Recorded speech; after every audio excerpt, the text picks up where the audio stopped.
Quelle bénédiction de pouvoir entendre parler de Jésus. Amis, je pense souvent à cette personne dont il nous est parlé dans les évangiles, ou dans l'évangile de Jésus-Christ, plus exactement. Et il nous est dit que cette personne avait un problème à la maison. Mais elle avait entendu parler de Jésus. Et elle n'est pas restée dans sa maison. Elle n'est pas restée avec son problème, à cogiter, à chercher une solution, on va dire, en interne. Mais comme elle avait entendu parler de Jésus, il nous est dit qu'elle est allée à Jésus. Elle est allée vers Jésus. Le problème est resté à la maison, mais elle est allée à Jésus. Et lorsqu'elle s'est présentée devant Jésus, elle lui dit, le problème qu'il y avait à la maison, c'était son enfant. Et la grâce de Dieu a été manifestée. Quelle bénédiction de savoir qu'on peut toujours venir à Jésus. Et de pouvoir considérer que, oui, c'est bien d'entendre parler de Jésus. Mais c'est encore mieux de venir à Jésus, de mettre sa foi en Jésus et de suivre Jésus. Et de pouvoir le laisser nous inonder de sa présence et de sa grâce. Soyez les bienvenus, vous qui êtes de passage ce matin dans ce lieu. C'est une période où il y a beaucoup d'allées et venants, mais le Seigneur est celui qui nous accompagne, qui nous conduit, et l'essentiel, c'est de pouvoir toujours prendre le temps, où que nous soyons, de pouvoir aller à la rencontre de Dieu et aller dans la maison du Seigneur. Ce matin, c'est dans l'évangile de Luc, au chapitre 12 et au verset 35, que je voudrais faire une lecture qui introduira la parole de Dieu pour chacun d'entre nous, mais aussi pour ceux qui regarderont ce message ensuite sur la chaîne YouTube de l'Église. Évangile de Luc, chapitre 12, verset 35. Jésus parle de la marche chrétienne. Jésus parle à ceux et celles qui ont décidé de le suivre. C'est important, parce que selon les auditoires, Jésus n'a pas eu le même enseignement. Je ne veux pas dire par là que son enseignement était versatile, changeant, et qu'il s'adaptait à l'auditoire, et pour faire plaisir aux uns ou pour faire plaisir aux autres. Non. Mais lorsque son auditoire était composé d'hommes et de femmes qui avaient décidé de le suivre, il apportait un enseignement pour les aider dans cette marche chrétienne. Et si son auditoire était fait d'hommes et de femmes qui étaient encore dans la religion, encore dans leur péché, encore dans la désobéissance à la parole de Dieu, encore dans leur crainte, leurs préjugés, dans l'incrédulité, alors là, le message de Jésus était beaucoup plus axé sur ce qu'il va résumer, la repentance, le fait de se convertir, de se tourner vers Christ, de se tourner vers lui. Et c'est pourquoi, quand on lit l'Évangile, il est bon de pouvoir considérer à qui Jésus s'adresse. Et là, il s'adresse à ceux et celles qui ont décidé d'avoir Jésus non seulement comme sauveur, mais comme maître. Il est dit ceci, que vos reins soient sains et vos lampes allumées. Et vous, soyez semblables à des hommes qui attendent que leur maître revienne des noces, afin de lui ouvrir dès qu'il arrivera et frappera. Heureux ces serviteurs que le maître, à son arrivée, trouvera veillant. Je vous le dis en vérité, il se scindra, les fera mettre à table et s'approchera pour les servir. Qu'il arrive à la 2e ou à la 3e veille, heureux ses serviteurs s'il les trouve veillants. Sachez-le bien, si le maître de la maison savait à quelle heure le voleur doit venir, il veillerait et ne laisserait pas percer sa maison. Vous aussi, tenez-vous prêts, car le Fils de l'homme viendra à l'heure où vous n'y penserez pas. Et en relisant cela, en préparant ce message, on va continuer la lecture, j'ai pris le temps de mettre une annotation dans ma Bible. Parce que, au moment où je lis cela, où je lis « où vous n'y penserez pas », je me dis, mais aujourd'hui, même en 2024, on entend parler que Jésus est à la porte, que l'enlèvement de l'Église, c'est pour bientôt. On dit communément ceci, que Jésus revient sur les nuées, pas sur la terre, mais sur les nuées, pour chercher son Église. Je suis sûr qu'il ne se passe pas une semaine que dans notre pays de France, le message de l'enlèvement de l'Église, qu'on est dans la fin des temps, que Jésus vient et prêcher. Qui n'y pense pas aujourd'hui? Et pourtant, là, dans ce texte, il est dit que Jésus viendra le jour où vous n'y penserez pas. Je ferme la parenthèse de ma réflexion. Parce que je pense qu'il y a pensée et pensée. On lit le texte.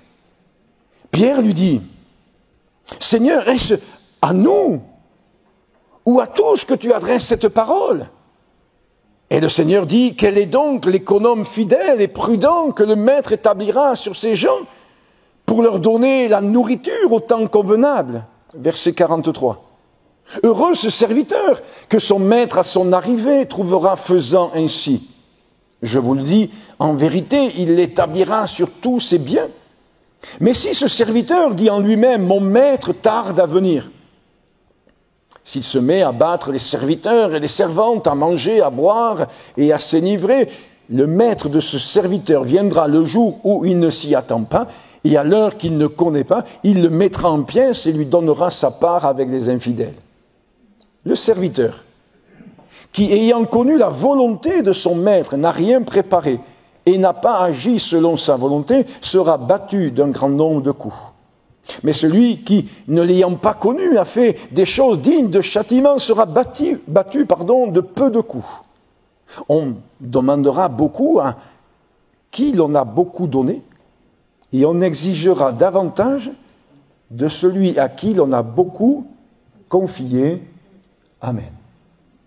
Je remarque ceci, ce n'est pas le but de la prédication. Le but du message que je veux développer avec vous ce matin, c'est au verset 35 que nous l'avons lu. Cependant, quand même, il y a deux remarques que je veux tirer de ce texte pour peut-être vous permettre de poursuivre la méditation, la réflexion et l'approfondissement de la parole de Dieu, voire même à votre domicile. Tout d'abord, je suis interpellé par ce que nous avons lu au verset 47. Le serviteur ayant connu la volonté de son maître n'a rien préparé et n'a pas agi selon sa volonté. Et je veux bénir Dieu pour chacun d'entre nous ce matin, dans ce lieu. Même vous qui êtes de passage, même vous qui êtes un ami qui venait peut-être pour là ou les premières fois. Je veux bénir Dieu parce que, sans aucune prétention humaine, parce que nous mettons la Bible en avant, ce matin, vous comme moi, nous avons la grâce et le privilège de connaître la volonté de Dieu. La volonté de Dieu, elle est révélée dans la Bible. Et si vous n'avez pas la Bible, amis qui êtes là, à la sortie de ce temps, de cette rencontre, de cette réunion, nous vous offrirons la Bible. Car au travers de la Bible, nous pouvons découvrir la volonté de Dieu. Et la volonté de Dieu, nous l'avons dit vendredi après-midi dans ce lieu, elle est peut-être mystérieuse dans un certain sens, mais elle est bonne, agréable et parfaite. Et elle nous étonne, elle nous émerveille, la volonté de Dieu, parce que la volonté de Dieu, c'est que tous les hommes soient sauvés et parviennent à la repentance. La volonté de Dieu, c'est que tu ne sois pas dans la perdition éternelle, mais que tu sois dans le ciel pour l'éternité. La volonté de Dieu, c'est que tu puisses quitter une vie d'iniquité, de péché, te réconcilier avec Dieu, parce que c'est possible en Jésus, et que tu puisses être là, dans cette intimité avec le Père éternel. C'est cette intimité avec le Père éternel qui nous a amenés ce matin à le louer, à le célébrer, à l'adorer, à pousser des cris de joie vers lui comme on l'a chanté, voire même à fléchir le genou. Oui, je n'ai pas honte de me mettre à genoux dans la maison de Dieu. À 100 mètres de l'Assemblée de Dieu de la Mosson, il y a un lieu. Et le pasteur Guillaume Amalère me disait vendredi, puisque nous avons travaillé ensemble, il me disait, mais chaque vendredi, même à l'extérieur, il y a des gens qui sont à genoux. On n'est pas étonné quand on rentre dans une église traditionnelle, des fois, de voir quelqu'un à genoux, devant un crucifix, devant une idole de plâtre, de bois, de bronze. Mais nous ne sommes pas devant une idole de plâtre, de bois, de bronze. Nous ne sommes pas devant un Dieu imaginaire. Nous sommes devant le Dieu vivant et vrai. Et nous n'avons pas honte de nous mettre à genoux devant lui et de nous prosterner devant lui. Nous connaissons sa volonté et nous le bénissons. Le serviteur qui, ayant connu la volonté de son maître, n'a rien préparé. Alors Seigneur, puisque je connais ta volonté, puisque les uns et les autres dans ce lieu, nous connaissons la volonté de Dieu, préparons-nous. Faisons en sorte d'être prêts. Agissons, œuvrons. Et la deuxième remarque, je la trouve au verset 48, où il est dit ceci. Et c'est une introduction au message. Peut-être ce n'est pas dans l'air du temps, je l'admets, mais nous l'avons lu. On demandera beaucoup à qui l'on a beaucoup donné. On exigera, non c'est vrai, ah oui c'est écrit, on exigera davantage de celui à qui l'on a beaucoup confié. On exige. C'est exigeant. Aujourd'hui, on n'ose pas, des fois, être trop exigeant. C'est pas dans l'air du temps. Et pourtant, c'est ce que le Seigneur dit à ceux et celles qui veulent le suivre. Alors, dans l'exigence de Dieu, il n'y a pas une contrainte, une obligation. Il n'y a pas un despotisme. Il n'y a pas un autoritarisme. Non, il y a une dimension d'amélioration, de perfectionnement, de trouver quelque chose qui est glorieux, majestueux, merveilleux. On sait que l'expression « tout est accompli » était utilisée aussi par les artistes à l'époque. Lorsqu'ils donnaient la dernière touche de pinceau à la peinture, lorsqu'ils donnaient le dernier coup de ciseau à la statue de plâtre, et leur regard les amenait à dire « ça y est, on n'y touche plus. On a atteint ce que j'avais prévu d'atteindre. Le tableau est comme je l'avais imaginé. » Et vous savez, frères et sœurs, chers amis, quand Dieu nous regarde, il a un projet pour chacun d'entre nous. Pour notre vie, notre cœur, notre âme, nos reins, nos corps, notre esprit. Et c'est ainsi que la parole de Dieu nous enseigne, nous instruit, nous interpelle. Et nous amène, comme nous l'avons dit il y a quelque temps en arrière, nous amène à rechercher ce qui édifie, ce qui construit. Ce qui amène à maturité, à un développement et à atteindre la stature parfaite de Christ, alors il est dit ceci, et c'est Jésus lui-même qui dit que vos reins soient saints et vos lampes allumées. Alors comprenons bien qu'il n'est pas question de saint dans le sens de S-A-I-N-T. Il n'est pas question de parler de sainteté ce matin, même si c'est précieux, important, non. Il est question de parler de ce verbe se ceindre. Que vos reins soient saints et vos lampes allumées. Nous parlons souvent que la Bible relève, autant dans l'Ancien Testament que dans le Nouveau Testament, toute la dimension du cœur chez l'être humain. Et je pense que vous êtes des lecteurs de la Bible, les uns et les autres, et que cette dimension du cœur, vous l'avez bien perçue. Dieu parle au cœur. Il ne regarde pas à l'apparence, mais il regarde au cœur. Et je pourrais citer encore des dizaines et des dizaines de versets, et vous les connaissez sans doute, ces versets qui nous parlent du cœur de l'homme. Mais je voudrais quand même que nous puissions noter ce matin ensemble que la Bible nous parle de nos reins. La Bible parle des reins. Le psaume 7, par exemple, j'ai noté quelques versets pour alimenter la pensée de Dieu.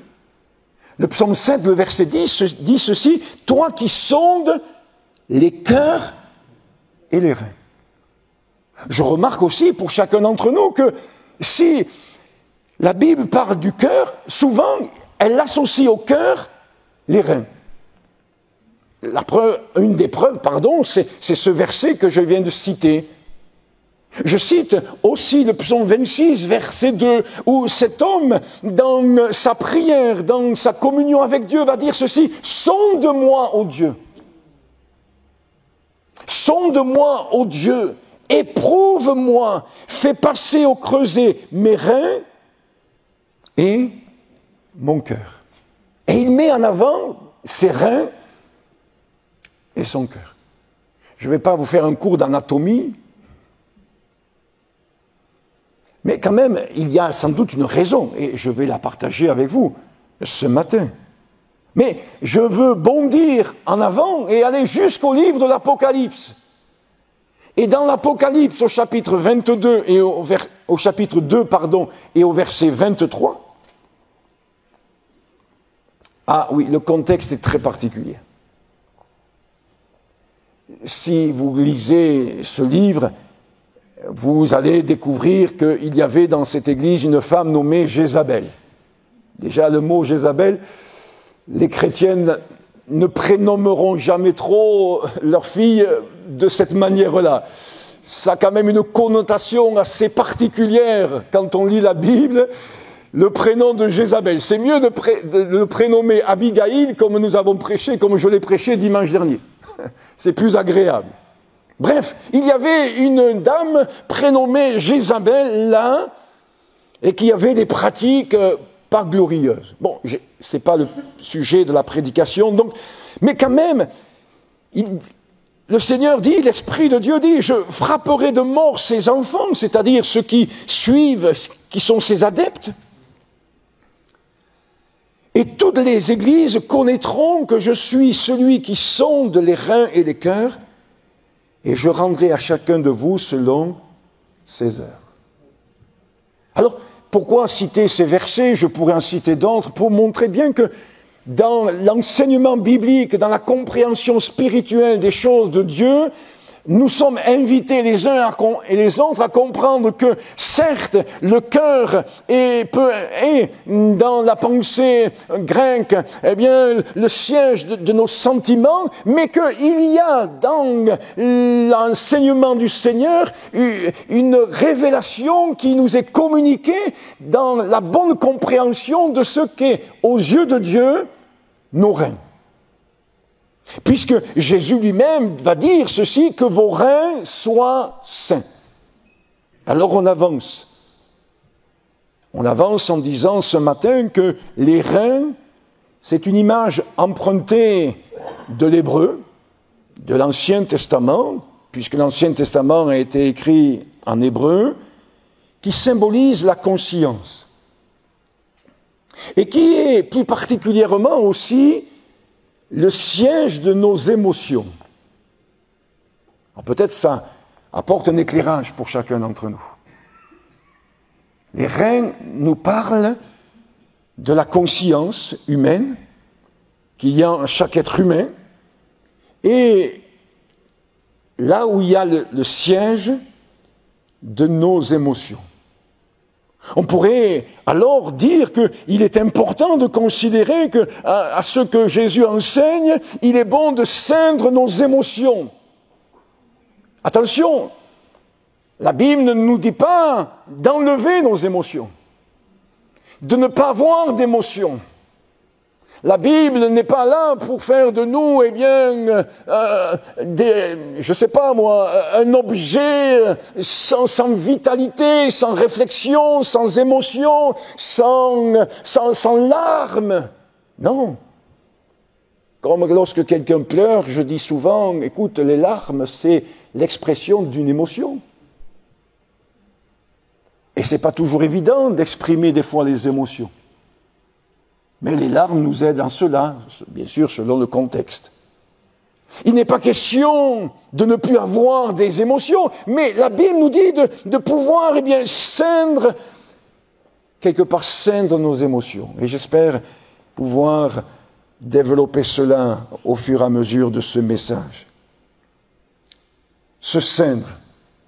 Bien sûr, ce n'est pas quelque chose que nous pratiquons aujourd'hui. Si, certes, nous avons des ceintures qui nous permettent de tenir un vêtement, mais nous avons aussi des ceintures, on va dire, dans le domaine pharmaceutique, qui vont nous permettre, de tenir le bas de notre dos lorsque nous avons peut-être un problème dans ce domaine-là. Ça va nous permettre de pouvoir, resserrer les choses pour tenir peut-être plus verticalement, plus droitement, pour apporter de la consolidation, pour apporter de la force. Et je dis cela aussi parce que j'anticipe sur ce que je vais vous dire au fur et à mesure de ce message. Mais aussi, nous devons comprendre les choses au regard de l'époque, au regard de l'Ancien Testament, au regard de la manière dont on avait l'habitude de se vêtir à l'époque du Seigneur Jésus lui-même. Et puis quand vous lisez les textes de l'Ancien Testament, il en est fait mention de personnes qui se sont ceintes. C'était le fait d'attacher les pans de sa robe ou de son vêtement à sa ceinture. On prenait le vêtement comme cela, on le remontait et on le fixait comme cela, et ça permettait de faciliter la marche, ça permettait de faciliter le travail. Ça permettait d'être plus, je dirais, à l'heure, en activité, dans aussi la rapidité. Il y a ce personnage dans l'Ancien Testament qu'il nous est dit qu'il s'est ceint et il s'est mis à courir.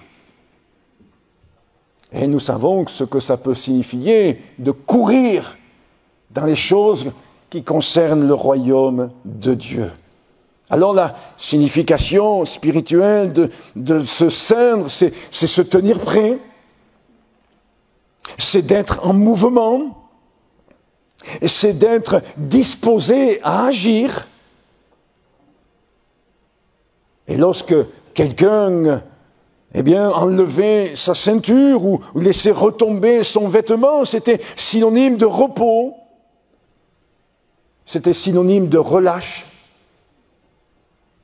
C'était synonyme qu'on s'arrêtait, que la journée était terminée. Et je vous laisse considérer les choses à la lumière de ce que nous avons lu tout à l'heure dans l'évangile de Luc. Et quand le Seigneur nous invite à ce que nos reins soient saints, c'est que le Seigneur veut nous encourager à rester, permettez-moi de le dire comme ça, en tenue de travail. de rester dans une dimension de service, dans une dimension d'activité, pas d'activisme, mais d'activité. Et on le voit bien dans le contexte du texte que nous avons lu tout à l'heure, de rester éveillé, de rester prêt, de rester bien disposé et disponible entre les mains du Maître, entre les mains du Seigneur. Nous ne connaissons pas tout, nous ne savons pas tout, nous ne savons pas quand Jésus va enlever son Église. Cependant, nous voulons rester bien avec nos reins sains, nous voulons rester prêts, nous voulons rester vigilants, nous ne voulons pas nous endormir par la paresse, par les vicissitudes, par l'esprit de ce monde qui est un esprit de divertissement, un esprit qui court après la futilité, etc. Nous voulons rester sur nos gardes, ceindre nos reins. Et bien sûr, j'en viendrai à parler sur nos lampes allumées, car l'un ne peut pas aller sans l'autre. On doit associer les deux. En d'autres termes, on pourrait dire les choses de la manière suivante. Maintenez-vous dans une attitude disposée à être en marche ou en travail. Et je vais prendre un exemple qui est, j'en suis sûr, compris et connu de peut-être 90% des personnes de cet auditoire. C'est à ce moment où le peuple d'Israël est en train de préparer la Pâque, la première. Celle qui amènera ensuite à la sortie de l'Égypte. Vous voyez le contexte ? C'est bon ? On ne développe pas plus. Et là, ils sont appelés à manger la première Pâque, à comprendre la signification de la Pâque, etc., à agir selon la parole de Dieu, cette obéissance à la parole de Dieu. Et qu'est-ce qu'il est dit, entre autres ? Il est dit qu'il devait prendre la Pâque debout. Et il devait être saint, prêt. Ce n'est pas un moment où on va se laisser aller à je ne sais quoi, mais c'est un moment où, oui, on prend la Pâque, parce que c'est le moment de la délivrance, c'est le moment de la victoire, c'est le moment de l'intervention de Dieu, c'est le moment du jugement de Dieu, c'est le moment, tant attendu. Mais c'est un moment où je suis là, vif, vigilant. C'est un moment où je suis là comme veillant, priant sur mes gardes. Alors je vous laisse considérer ces choses-là. Et le Seigneur Jésus nous invite à nous ceindre. Saignez-vous. Alors, bien sûr, quand je dis saignez-vous, comprenez bien dans quel sens je le dis. Et l'orthographe du mot que j'utilise. Saignez-vous.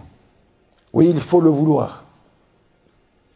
C'est un acte personnel, délibéré. Même si une situation peut nous interpeller, c'est celle que Jésus a dit à Pierre. Je dis, saignez-vous dans le sens que c'est un acte personnel, mais il y a quand même quelque chose qui m'a interpellé, justement, c'est par rapport à ce que Jésus a dit à Pierre. Nous le voyons écrit dans l'évangile de Jean, chapitre 21, verset 18.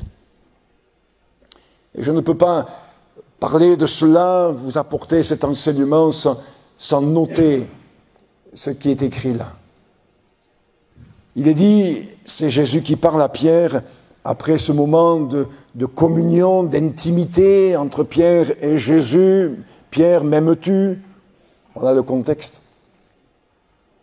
Et Jésus va dire, plus jeune, tu te saignais toi-même. C'est pourquoi je disais il y a quelques instants, se ceindre, c'est un acte personnel. Je décide. C'est un choix. Plus jeune, dit Jésus à Pierre, tu te saignais toi-même. Et tu allais où tu voulais. Mais, eh oui, il y a un mais. Il arrive parfois qu'avec le Seigneur, il y a un mais. Le Seigneur ne dit pas à Pierre que ce qu'il faisait quand il se saignait, qu'il était jeune, était mauvais. Mais il lui laisse entendre qu'il y aura une nouvelle étape dans sa vie. Une nouvelle étape qui est le résultat de sa croissance, qui est le résultat de son développement, qui est le résultat de sa maturité, qui est le résultat de son édification. Parce que oui, quand on est jeune, le Seigneur nous confie certaines choses, mais en prenant de l'âge, en prenant de l'expérience, en prenant de l'ancienneté, en prenant des années, alors au pied du Seigneur, en ayant mieux compris sa parole, mieux perçu des choses concernant le royaume de Dieu, la sanctification et bien d'autres choses, alors à ce moment-là, on franchit des étapes. On va de progrès en progrès, et là, l'apôtre, Pierre entend le Seigneur Jésus lui dire ceci, mais quand tu seras vieux, tu étendras tes mains et un autre te ceindra et te mènera où tu ne voudras pas. Les commentateurs bibliques laissent entendre que cette phrase nous interpelle sur la manière dont dont Pierre est mort. La tradition dit des choses au sujet de la mort de Pierre, mais je ne vais pas m'y attarder, ce n'est que de la tradition, des hypothèses, et la Bible ne nous en dit pas plus, mais ça, c'est, permettez-moi de le dire comme ça, secondaire. Cependant, le Seigneur Jésus dit à Pierre, oui, un autre te ceindra, et c'est vrai. Derrière cet autre, je n'y vois pas un homme seulement. Derrière cet autre, j'y vois la personne même du Saint-Esprit. Car seul le Saint-Esprit est capable de nous amener à nous ceindre et de nous amener dans cette dimension de droiture, de fermeté, de positionnement qui nous amène à être comme le Seigneur Jésus nous encourage à le faire et à être dans le texte de référence de ce message ce matin. Considérons la parole avant de poursuivre avec l'enseignement tiré de ces lampes allumées. Dans 1 Pierre, justement, au chapitre 1 et au verset 13, il est dit ceci, « Saignez les reins de votre entendement ». C'est particulier quand on commence à lire la Bible pour la première fois et qu'on lit cela, ça peut amener à une incompréhension et c'est compréhensible cette incompréhension. Saignez les reins de votre entendement. Tout à l'heure, je vous ai dit que les reins dans la pensée biblique, c'est le siège de nos émotions, de notre réflexion, de ce que nous pouvons considérer, entendre, notre état d'esprit, notre pensée propre. On pourrait traduire les choses de la manière suivante. Le sens que nous pouvons donner à un tel verset sur lequel je m'attarde quelques instants encore, c'est que votre esprit, que votre entendement, votre pensée soit en alerte, prêt à toute éventualité. On a tous été interpellés par des reportages sur la manière de fonctionner des sapeurs-pompiers. Ils sont prêts, ils sont là à être attentifs au moindre son, à la moindre sirène. Et nous savons qu'ils s'entraînent pour être le plus rapidement possible dans le fourgon, dans le camion, et de pouvoir vite partir sur le lieu où ils doivent apporter un secours. Et quelque part, moi je suis interpellé parce que la Bible nous dit qu'en un clin d'œil, la trompette sonnera. Un clin d'œil. Je suis sûr que pendant que je dis ça, vous avez peut-être fait un clin d'œil. C'est rapide. Seigneur Jésus, merci de nous permettre d'être en éveil. Merci de nous permettre, Seigneur Jésus-Christ, de nous rappeler que oui, nos reins doivent être sains, que notre esprit, notre pensée doivent être constamment en alerte. Peut-être vous allez trouver que je suis du style exagéré, mais combien de fois je m'endors ou j'attends de m'endormir, parce que bien sûr quand on dort après on réfléchit plus trop, mais alors que eh bien je cherche à m'endormir et je me dis mais peut-être que demain mes yeux ne s'ouvriront pas ici. Peut-être que j'ai commencé la journée mais je ne la finirai pas en un clin d'œil. On aimerait que le Seigneur Jésus vienne chercher son Église le dimanche matin à 10 heures. Oui, 10 heures parce que des fois il y a quelques retardataires, alors au moins 10 heures, tout le monde serait là. Enfin presque. On aimerait. Mais que dit la Bible? Ça peut être pendant la nuit, et ça sera pendant la nuit pour certains, hein, parce que je ne vais pas vous faire un cours de géographie avec... les Martiniquais, les Guadeloupéens qui se réveillent avant nous, je ne sais pas qui, bref. Connaissez tout ça. Et donc, à un moment donné, ça sera bien dans la nuit pour quelqu'un, ça sera bien pendant le jour pour un autre, pendant le repas pour quelqu'un, pendant peut-être la soirée pour quelqu'un d'autre.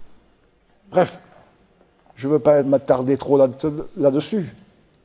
Mais que Dieu fasse en sorte que, oui, nous puissions comprendre cela. Et que notre entendement, notre réflexion, voire nos émotions, ne puissent point se laisser balloter de ci, de là. Parce que ceindre, c'est resserrer. Je dirais ceci ce matin pour chacun d'entre nous, et je ne pense pas m'écarter de la pensée de Dieu et la pensée biblique, c'est non seulement se resserrer, mais c'est se concentrer. Se concentrer sur l'essentiel. Se concentrer sur ce moment-là. Et quand vous lisez le texte de Luc 12, vous vous apercevez que le conseil de Jésus, c'est de faire en sorte que ses disciples, ou plutôt exactement ses servantes et ses serviteurs de se mettre, eh bien, soient là. Je rappelle ceci, il est dit ceci, veillant. Il est dit, heureux ces serviteurs que le maître à son arrivée trouvera veillant. Et puis un peu plus loin, il est dit qu'il arrive à la 2e ou la 3e, veille, heureux ses serviteurs s'ils les trouvent veillants. Le pasteur M. Legrand, que vous avez côtoyé ici, un jour a dû exhorter quelqu'un. Et c'est lui-même qui me l'a raconté. Et cette personne lui dit, mais pasteur, je comprends pas, vous le savez vous-même, je suis une femme de prière, je suis aux réunions de prière, je prie, Dieu m'a exaucé plusieurs fois, et pourquoi? Et elle lui présente une situation particulière que je ne nommerai pas ce matin. Et le pasteur M. Legrand a dit à un moment donné, oui, c'est vrai, vous êtes une femme de prière. L'Église le sait. Nous en sommes témoins. Il y a quelque chose que vous avez oublié, ma sœur. Être une femme de prière, c'est très bien. Mais que dit Jésus? Veillez et priez. Prier, c'est bien. Mais Jésus met le fait de veiller avant. Le fait de veiller nous amène à prier. Et si quand nous prions, nous oublions qu'il y a une dimension de vigilance qui nous amène à prier, nous passons à côté de ce qui est aussi impliqué et concerné par la prière. Veillez et priez. Alors vous connaissez sans doute l'armure de Dieu, Éphésiens chapitre 6, et puis ce qui nous est dit dans le verset 14, il nous est dit « Ayez la vérité pour ceinture ». Ayez la vérité pour ceinture. C'est vrai que ceindre ses reins, ses émotions, c'est important. Pourquoi? Parce qu'on peut se laisser aller, je le dis comme ça, vite embarqué par les émotions. J'ai exhorté un frère un frère cette semaine et qui me faisait part de son « je ressens, j'ai l'impression ». Je ne suis pas fan de cette expression. Je ne suis pas fan de tous ces trucs-là, j'ai l'impression, je ressens. N'avez-vous pas remarqué, je l'ai remarqué pour ma propre vie, c'est pourquoi je ne suis pas fan, combien souvent nos ressentis nous mentent. Les sentiments. Combien souvent nos impressions peuvent être à côté de l'essentiel, nous déstabiliser. Oh, excuse-moi ma sœur, j'avais l'impression que tu avais quelque chose contre moi. Ah, excuse-moi mon frère, mais comme tu ne m'as pas dit bonjour l'autre jour, non, j'avais le Covid, donc je ne t'ai pas dit bonjour. C'est par amour fraternel que je ne t'ai pas dit bonjour. Bref, vous comprenez ces choses-là. Et en méditant cette semaine sur ces choses, je me suis dit, mais Seigneur, oui, aide-moi. Je le dis pour moi. Chacun est libre de concevoir les choses. Et je dis, Seigneur, aide-moi à ceindre mes émotions. Parce que quelque part, ce n'est pas mes émotions qui doivent me guider. Certes, nous devons avoir des émotions. La compassion est une émotion. Et nous voulons être animés de compassion. Et considérer cela. Et même la Bible nous dit que celui qui abandonnerait la crainte de l'Éternel a droit à la compassion. Mais malgré tout, la compassion, elle a besoin aussi d'être reconcentrée. Ceindre nos reins, c'est pouvoir recentrer les choses par rapport à la parole de Dieu. Puisque la parole de Dieu est la vérité. Ayez la vérité pour ceinture. Et nous voulons, être là animés de cette ceinture qui est la parole de Dieu, qui est la vérité, pour pouvoir, peut-être nous redresser et être droit. Dans un monde d'iniquité où la droiture a disparu dans la manière de fonctionner de notre monde, nous avons besoin de considérer que ceindre nos reins, ceindre nos pensées, ceindre nos émotions, ceindre notre entendement, ceindre notre esprit, selon la parole de Dieu, c'est de pouvoir, nous tenir debout face à l'adversité, face à l'iniquité qui abonde dans ce monde. Alors, j'ai été peut-être un peu long, je serai plus court sur le deuxième point. Il nous est dit que vos reins soient sains et vos lampes allumées. Je serai un peu plus court, pourquoi ? Je vais vous le dire clairement. Parce que, en méditant là-dessus, je me suis dit, mais est-ce que tu pourras leur apprendre quelque chose sur le fait d'avoir ces lampes allumées ? Non. Qui n'a pas entendu une prédication sur le fait qu'il ne faut pas mettre la lampe sous le boisseau ? Qui n'a pas entendu une prédication ce matin sur le psaume 119, verset 105, qui dit « Ta parole est une lampe à mes pieds, etc. » Qui n'a pas entendu une prédication sur les 10 vierges, l'histoire des lampes ? Vous voyez ? Je me disais, on a plus entendu des prédications, mais moi, le premier, sur les lampes que sur les reins. Que vos lampes soient allumées.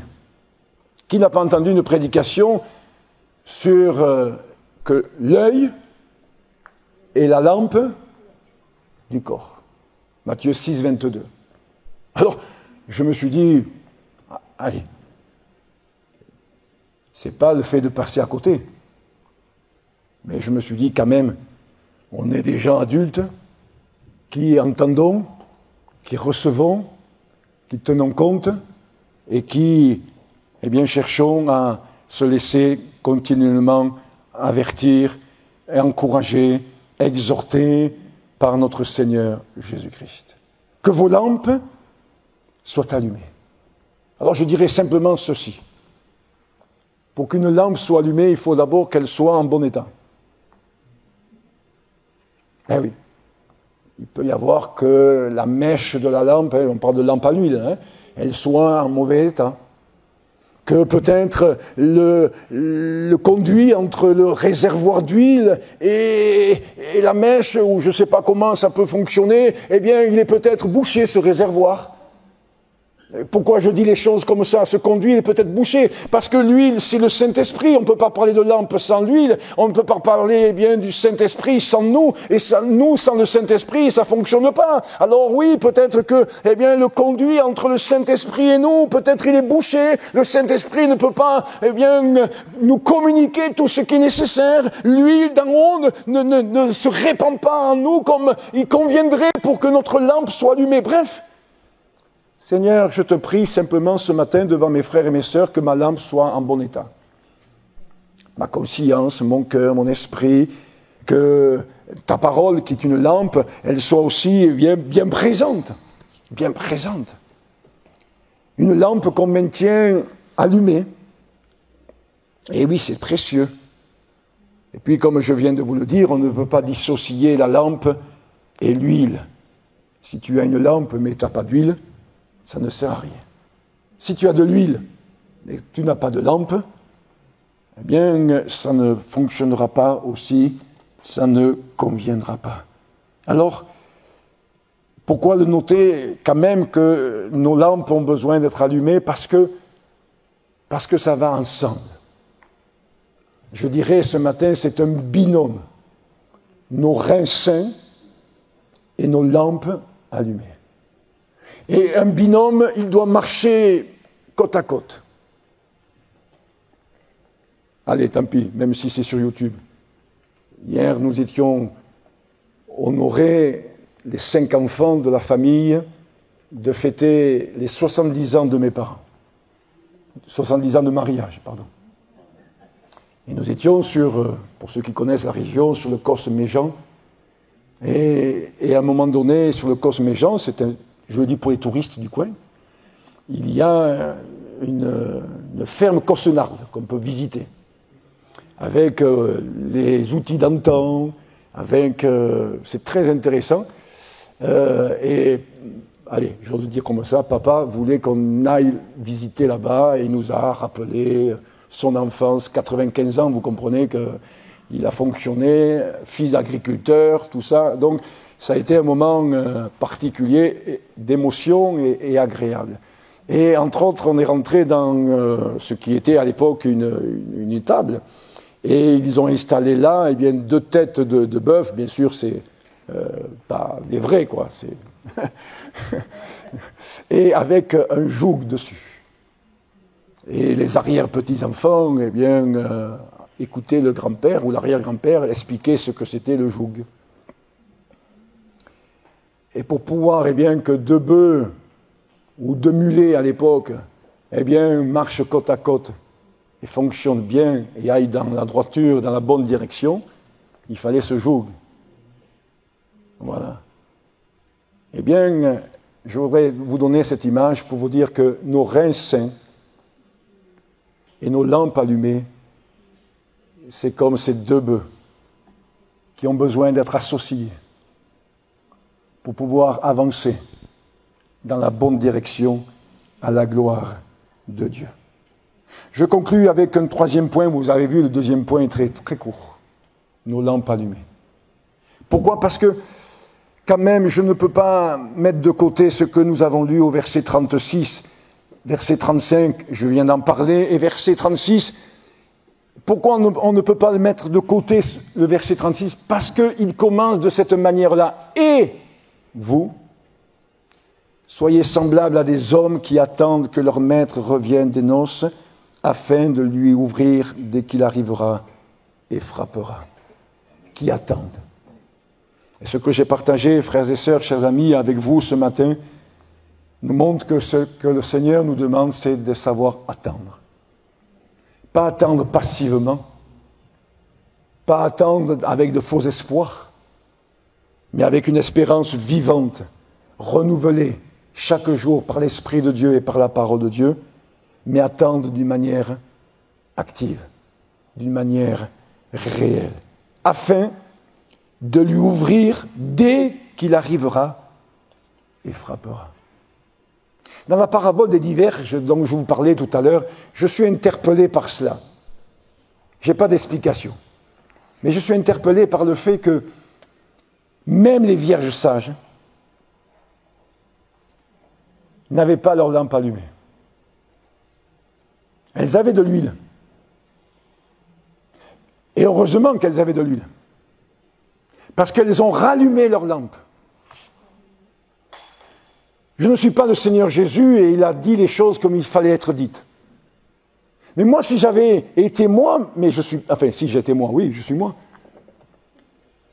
Je me suis dit, si je veux expliquer quelque chose en ce qui concerne là les lampes, j'aurais dit que les 5 vierges sages, elles avaient leur lampe allumée. Parce que ça rejoint ce qu'on vient de lire dans Luc 12. Que vos lampes soient allumées. Eh bien, même là, dans cette parabole qui nous amène à veiller, à prier, à être vigilants, à attendre l'époux d'une manière efficace, il nous est montré que même celles qui sont caractérisées comme étant sages ont eu besoin d'allumer leur lampe.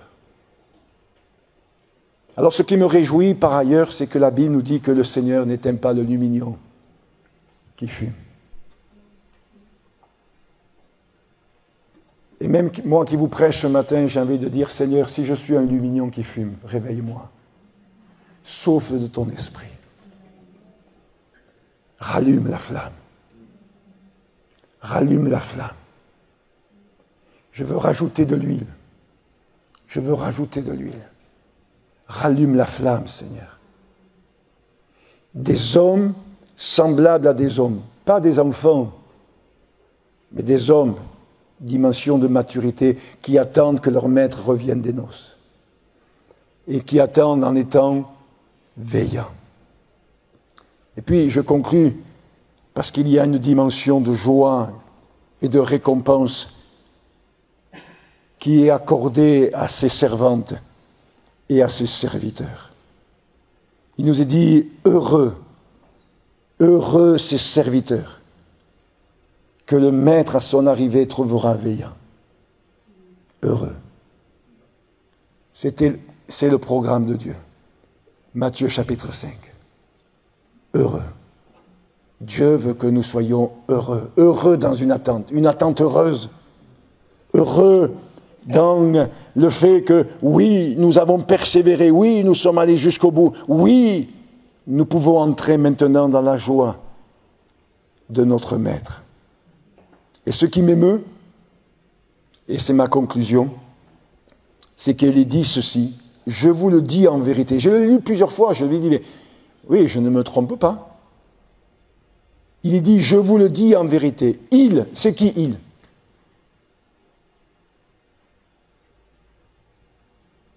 C'est qui il? Là. Vous pouvez répondre, hein?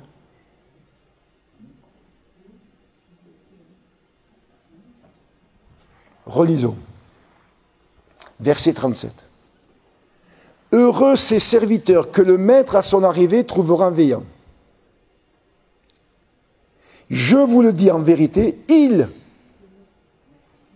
Eh oui. Eh oui. Et quand on lit vite, on peut se dire, tiens, on est toujours dans cette dimension des serviteurs. Mais non, puisqu'il est parlé des serviteurs. Si c'était les serviteurs, ce serait écrit « ils ». Mais il est parlé du maître. Et il nous est dit « il se scindra ».